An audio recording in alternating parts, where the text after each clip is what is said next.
Voici une émission de lettres. Proposée par l'Université d'Aix-Marseille 1. Promenade dans l'univers de quelques romans novateurs du XXe siècle. Aujourd'hui, Marguerite Duras, le vice-consul. Finale, le delta du Gange.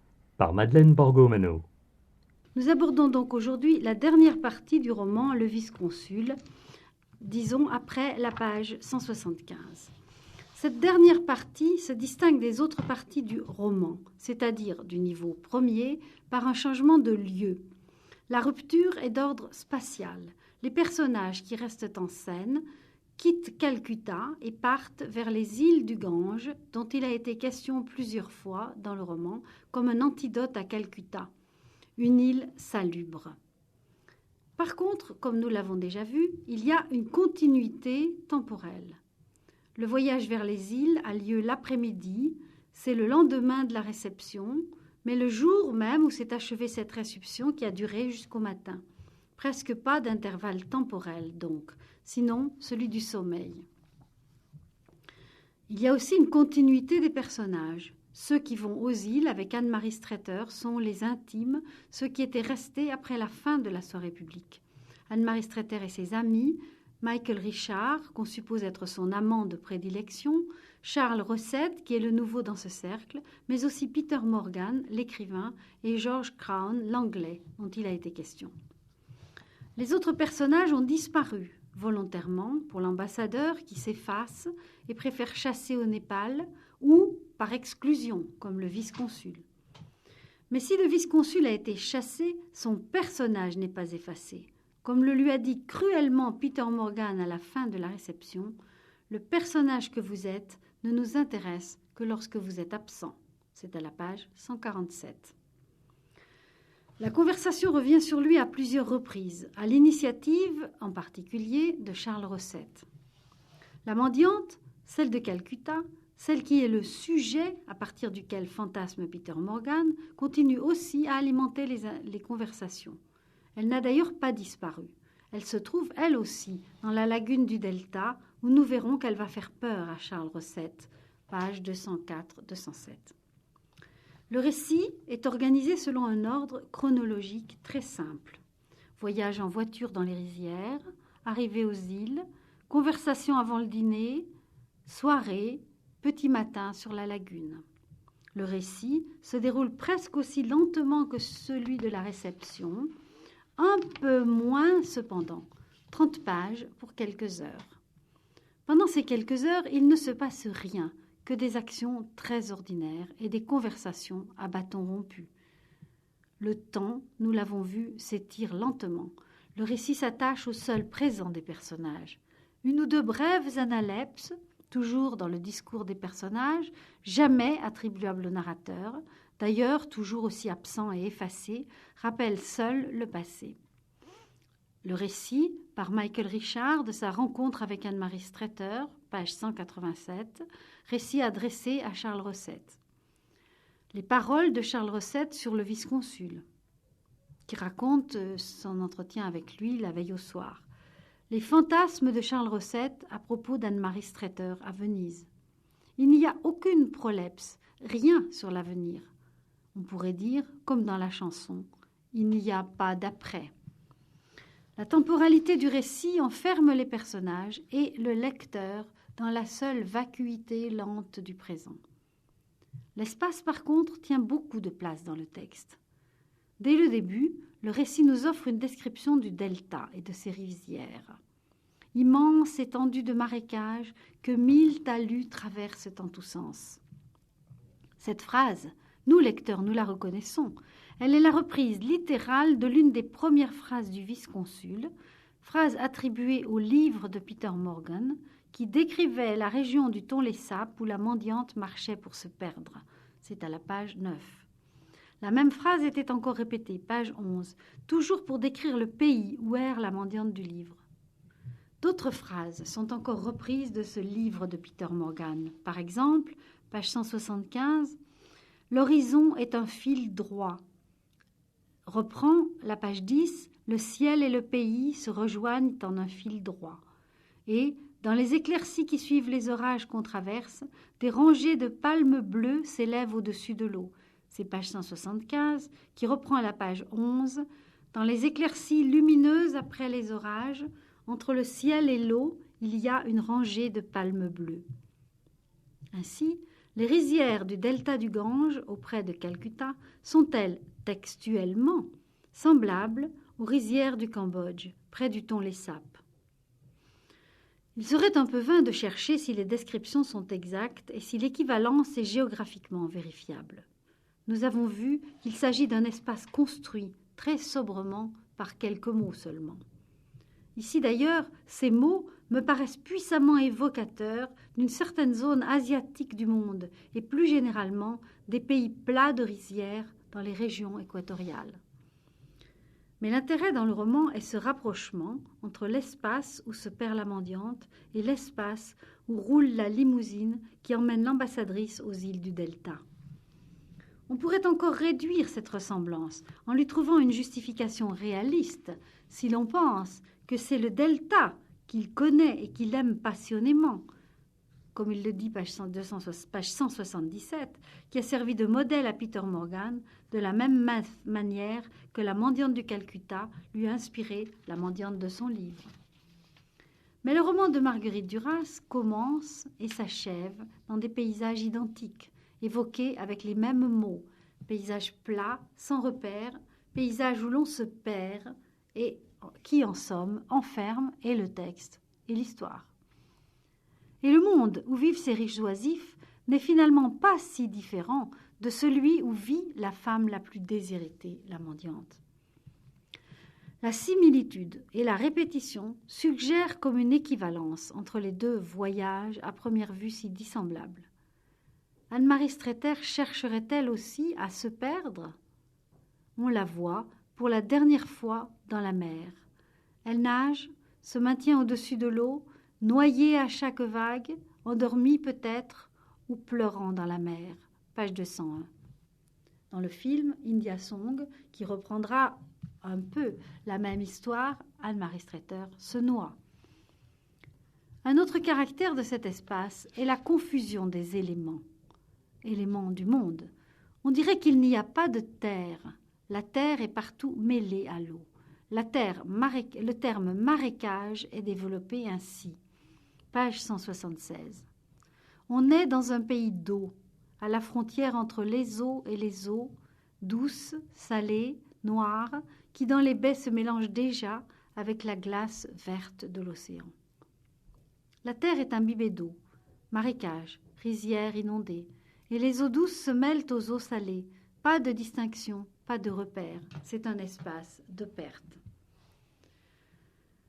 Cependant, dans les rizières du delta, le texte ajoute une population, moins présente dans les premières pages du roman, où la mendiante semblait seule, mais qui se manifestait quand même dans le texte quand elle arrivait aux environs de Pursat, page 14.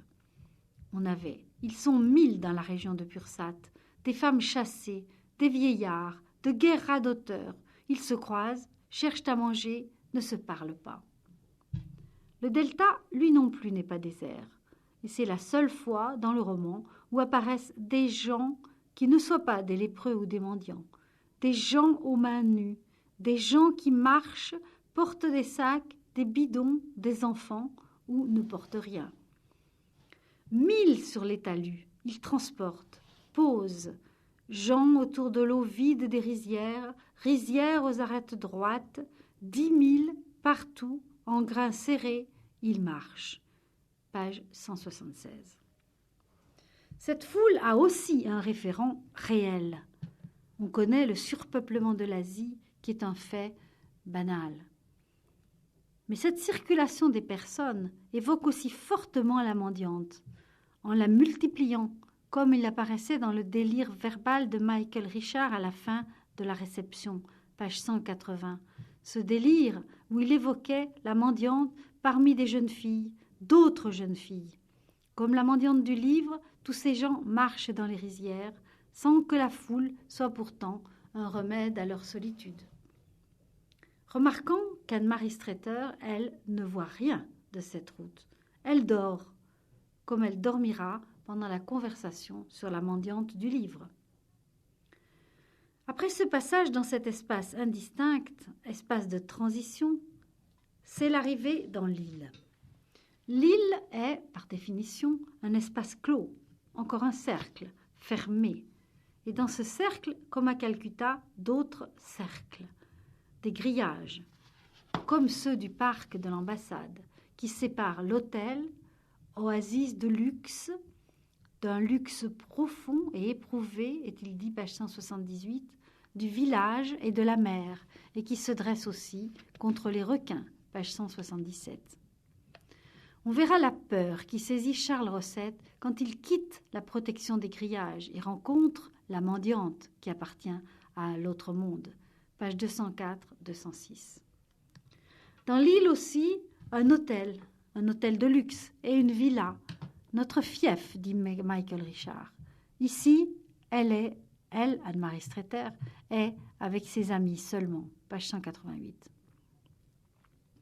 Mais les mots du texte font écho, encore une fois, à ceux qui décrivaient la salle de bal illuminée de Calcutta.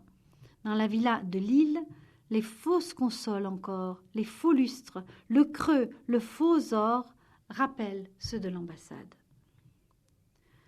On avait en effet, page 93, les ventilateurs plafonniers font un bruit d'oiseaux effarouchés, d'un envol immobile au-dessus de la musique, des lents foxtrots, des faux lustres du creux, du faux or.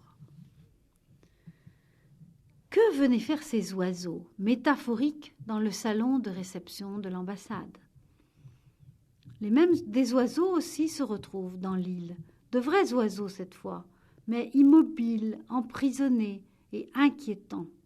Des oiseaux qui décharnent les manguiers, page 179-186, qui deviennent finalement des arbres de chair et de plumes. Cette île désirée, ce refuge salubre, ce fief, le texte finit par le faire semblable à Calcutta. Tout aussi faux, tout aussi fausse cette île, et tout aussi cernée de misère et de danger. La mer est mauvaise, page 177. Il n'est pas possible de nager, page 177. La mer est forte. La mer est dans leur dos. Il y a des chocs sourds, page 187-188. L'île ne manque pas de caractère inquiétant. Les requins, les mendiants menacent juste derrière les grilles.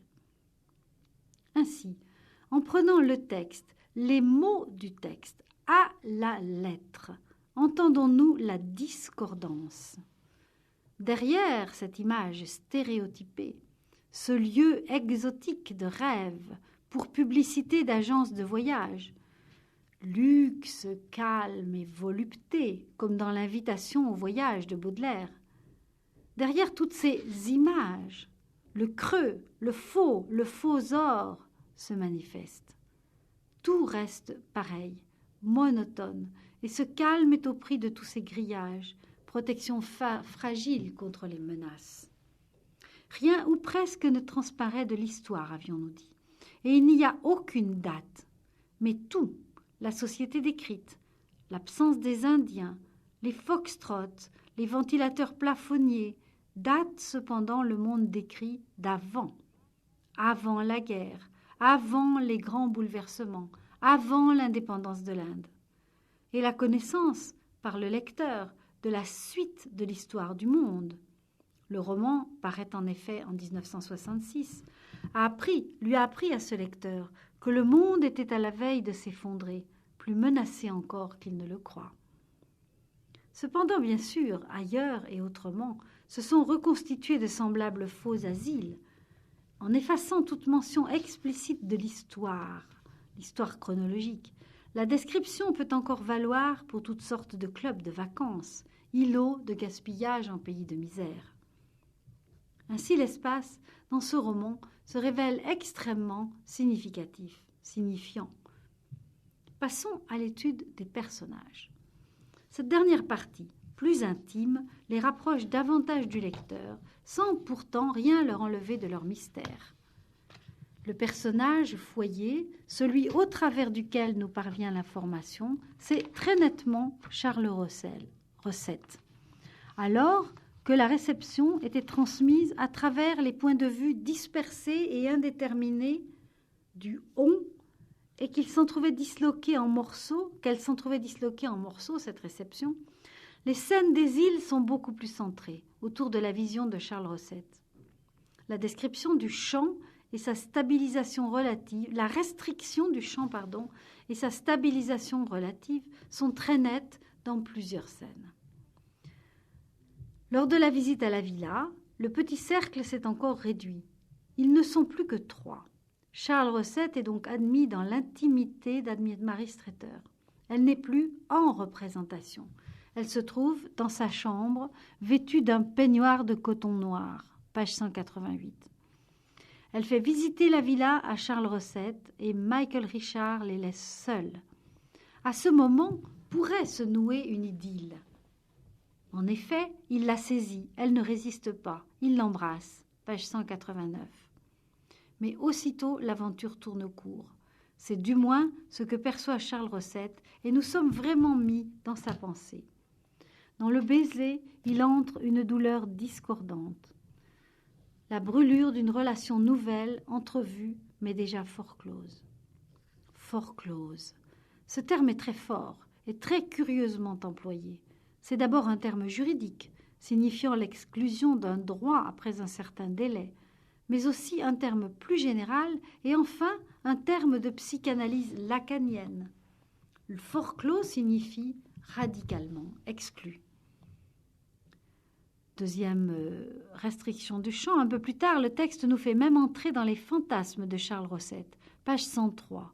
Il imagine une scène à la fois érotique et sadique où il frapperait le visage d'Anne-Marie Streeter. Enfin, Charles Rosset se retrouve seul dans le texte qui transcrit ses peurs lors de la rencontre avec la mendiante au bord de la lagune, à la page 204 et 206. Cette perception à travers Charles Rosset ne nous rapproche que peu du jeune homme, sur lequel rien absolument n'est donné comme information. L'effet produit semble plutôt d'installer le lecteur à une place bien déterminée par rapport à Anne-Marie Streeter, à la fois dedans et dehors, proche et lointaine.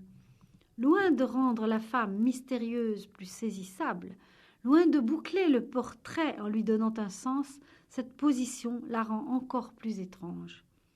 Comme Charles Rosset, le lecteur la saisit, page 189, mais ne saisit rien d'autre que son apparence, son corps, maigre sous le peignoir noir, page 195. Il la sait insaisissable. Est-ce que ce sont les larmes qui privent de la personne, page 201, vanité d'Anne-Marie Streeter. Le centre de tous les cercles concentriques de Calcutta et du roman, c'est bien cette femme, impossible, inconnaissable. Nous pouvons rassembler les éléments de son portrait dans le roman, mais il vaut mieux les garder épars si l'on veut comprendre l'écriture disloquée du roman. Certes, nous l'avons vu, Proust aussi jouait du mystère et du régime de focalisation pour construire des personnages qui restaient mystérieux, comme Odette pour Swann et pour le lecteur. Mais beaucoup d'interventions du narrateur, par exemple à la fin de Nom de pays, celle de Charlus à la fin du roman, fixaient en partie le personnage derrière les mots, comme cocotte. Rien de tel dans le vice-consul. Anne-Marie Streeter a été présentée sous des points de vue très divers. Ses proches, le cercle blanc, le vice-consul, le directeur du cercle et, enfin, Charles Rosset. Mais aucune dénomination ne peut la contenir ou la résumer. Elle reste au centre du roman comme une béance. Belle, certes, mais pourtant vieillissante. Il dit que lui, le vice-consul, la trouve belle. Quel visage! Dans sa jeunesse, elle devait l'être moins que maintenant. Marguerite Duras parlera dans Savannah-Baie de ce qu'elle nomme la splendeur de l'âge. Parfois même laide. Sous le ventilateur, page 195, sa beauté a disparu. Ou encore, page 197, elle est devenue brusquement celle que, laide, cette femme-là aurait été. Irréprochable et bonne et charitable, page 100. La meilleure de Calcutta, page 127. Mais, un autre texte, page 96. Irréprochable, allons, allons. Rien ne se voit, c'est ce qu'on appelle irréprochable à Calcutta. D'une moralité douteuse, comme disait la Française d'Hiroshima, mon amour. Ses amants sont anglais. On dit que l'ambassadeur sait, page 96. Des opinions contradictoires, des évaluations toujours incertaines, de l'incompréhension. Très, très attirante, page 171, dit le vice-consul. Et aussi, page 120. Certaines femmes rendent fou d'espoir, vous ne trouvez pas ? Celles qui ont l'air de dormir dans les eaux de la bonté sans discrimination. Celles vers qui vont les vagues de toutes les douleurs, ces femmes accueillantes. Séduisantes, mais sans le vouloir, presque sans le savoir. La séduction émane d'elle. Elle, c'est une femme qui n'a pas de préférence. Page 171. Cette absence de préférence et d'action, ne faisons rien, vivre ici ce n'est rien, et aussi je ne dirai rien, page 144. Font d'Anne-Marie Streeter une coquille vide, prête pour toutes les interprétations. Une femme fatale, la femme, une prostituée, une femme qui propage une forme passive de philosophie du vide, d'ailleurs en accord avec la philosophie zen, extrême orientale. Une femme libre, dont le comportement propose une nouvelle façon de vivre les relations amoureuses et les relations humaines, basée sur le 3 et non sur le 2. Une femme poreuse, traversée par les douleurs du monde, instruite de l'expérience de la douleur, page 191. Mais n'essayant pas, comme les jeunes gens et surtout comme Peter Morgan, de rationaliser, de prendre la douleur, de la remplacer par des mots. Je pleure sans raison que je pourrais vous dire, c'est comme une peine qui me traverse, il faut bien que quelqu'un pleure, c'est comme si c'était moi. Page 198. Anne-Marie Streeter est comme une négation de l'individualité, de la séparation des individus et de leur importance.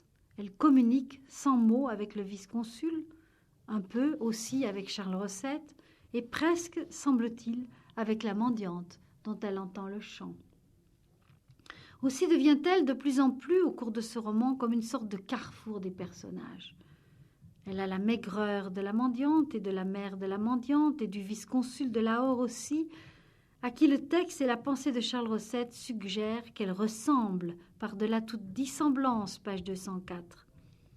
Elle est d'ailleurs, comme lui, dissoute dans un lieu. Le texte dit la femme de Calcutta, comme il dit le vice-consul de Lahore. Et la mendiante semble la suivre. C'est vrai, on dirait qu'elle la suit, page 199. Tous les trois, ces trois personnages, portent en eux la mort. La mendiante, survivante improbable, le vice-consul, un peu mort, et Anne-Marie Streeter, rescapée d'un probable suicide, toujours au bord d'un autre. Les trois personnages fascinants, centre et prétexte du roman, restent aussi opaques et mystérieux, impossibles, radicalement étranges et étrangers. Ainsi, dans le vice-consul, les personnages traditionnels du roman se trouvent-ils émiettés, ébranlés, mélangés et dissous dans l'écriture. Rien dans le texte ne l'explique.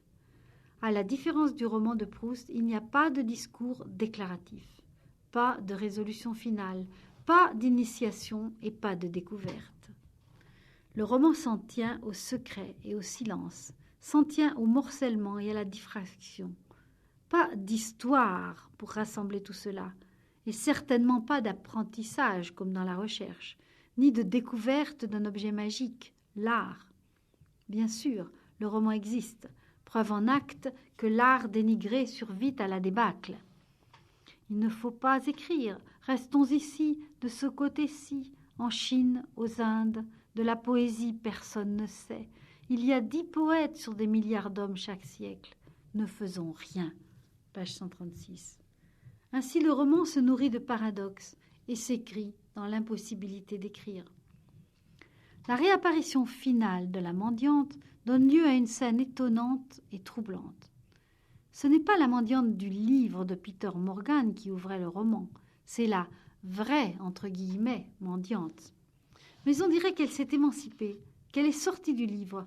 Elle boucle le roman, le ramenant aux espaces de la misère, laissant le Prince of Wales et ses hôtes enfermés derrière leurs grilles.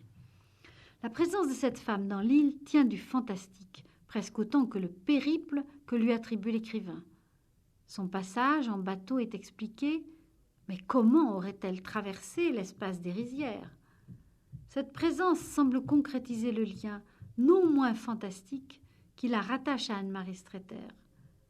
Lien dans lequel figure aussi la musique, dont nous n'avons pas eu le temps de parler, puisque la mendiante est reconnaissable par son chant, tandis que Anne-Marie Streeter joue du Schubert sur le piano désaccordé.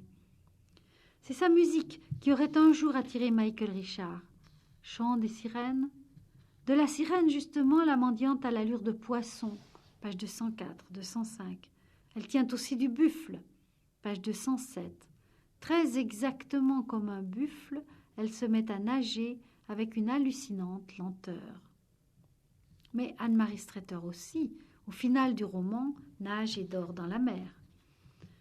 Mais la mendiante, femme changée en semi-animal, femme sauvage, fait peur. Elle terrorise Charles Recette en croquant devant lui la tête d'un poisson cru. Est-ce l'angoisse de la castration? Elle rit de la peur qu'elle déclenche. Charles Recette fuit. Fuit-il devant la folie, comme il le dit? Ce qui fait peur aussi, c'est la misère, les Indes insupportables. Ainsi, le roman de Marguerite Duras nous ouvre un vaste monde et s'inscrit dans les plus brûlants problèmes de notre époque, mais sans caractère déclaratif, simplement, objectivement, si l'on peut dire en somme. L'Inde de ce roman est certes tout à fait fictive, si l'on veut de l'exactitude réaliste, mais elle nous touche profondément. Calcutta ou Lahore, l'Inde ou un autre pays. Mais comme dit l'ambassadeur, vous savez, l'Inde est un gouffre d'indifférence dans lequel tout est noyé. C'est à la page 117.